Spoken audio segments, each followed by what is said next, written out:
ఇప్పుడు మహిళలు ఎలా ఉన్నారో చూస్తున్నాం, కానీ ఒకప్పుడు భారతీయ మహిళలు ఎలా ఉన్నారో ఒక ఉదాహరణ ద్వారా చూద్దాం. ఆమె పేరు హదీ రాణి. రాజస్థాన్ గడ్డపై ఒక రాజవంశంలో జన్మించింది. ఈమెకు సాలుంబర్కు చెందిన ధైర్యవంతుడైన యోధుడు రావత్ రతన్ సింగ్తో వివాహం జరిగింది. అయితే వారికి పెళ్లి జరిగిన కొద్ది కాలానికే ఔరంగజేబుపై యుద్ధానికి పిలవడం జరుగుతుంది. రతన్ సింగ్ చాలా సందిగ్ధ పడతాడు. కొత్తగా పెళ్ళైన భార్యను ఎలా విడిచి వెళ్లాలో అర్థం కాదు.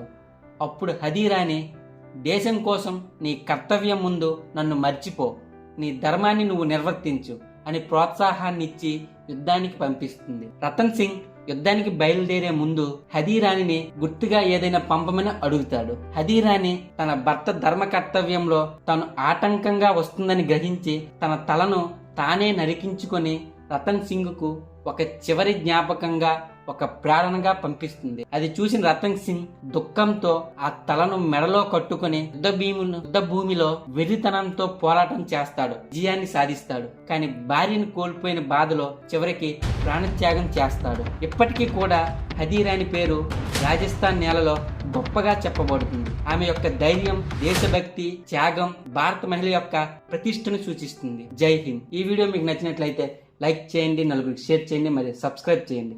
Thank you for watching.